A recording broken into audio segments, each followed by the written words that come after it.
Congratulations on your nomination, Mr. Bedford. Welcome to your family and their willingness to help in this larger effort. Before I begin, I want to recognize the members of families who are here from the Colgan Flight 3407. They have been a constant source of aviation safety focus. And I want to recognize Tim and Sherry Lilly, who lost their son in the January American DCA collision. Thank you for being here and your focus on safety. It's important that we have an FAA administrator who strengthens our aviation standards to honor the families who have lost loved ones in these tragic accidents. The position is one with enormous responsibility.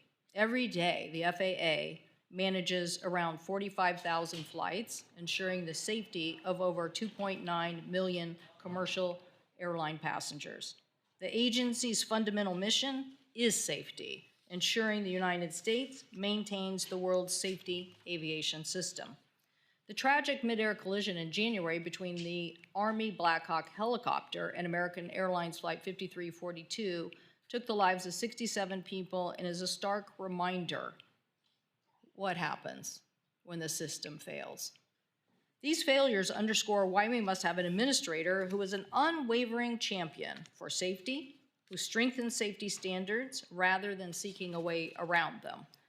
Your nomination does not come in a vacuum, so the committee has obviously heard from other Trump administration officials, and we are concerned about light touch approaches in general.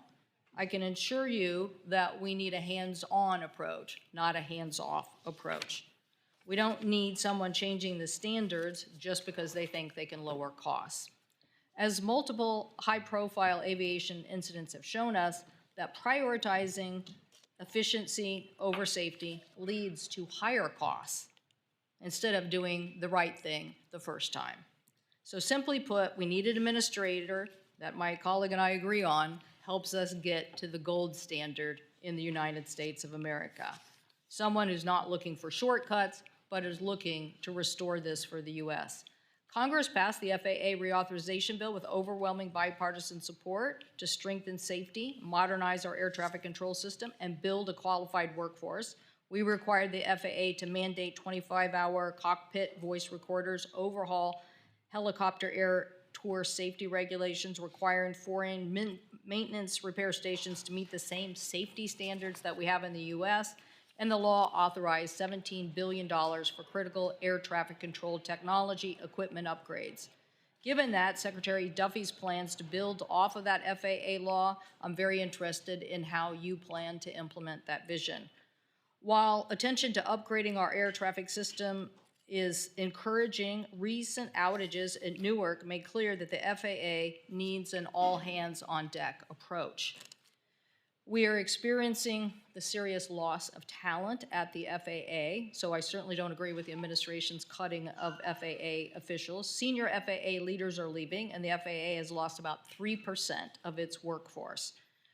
I firmly believe in the next aviation mission, which is the thermoplastic composites that both commercial aviation will use, that will make production go from 40 planes a month to 100 planes a month.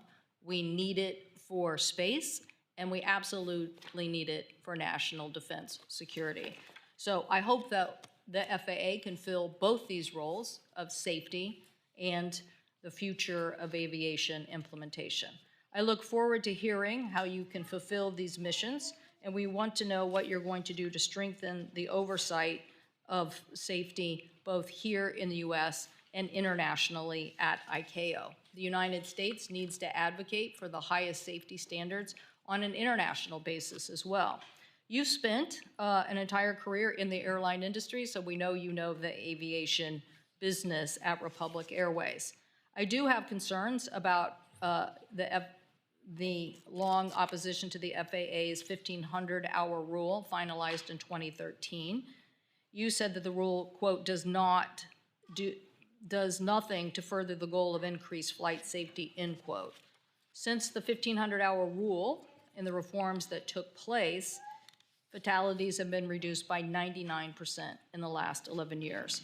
So I'm sure I will ask you for the record what you think about the 1,500-hour rule and what we need to do to continue the exemplary investment in aviation safety.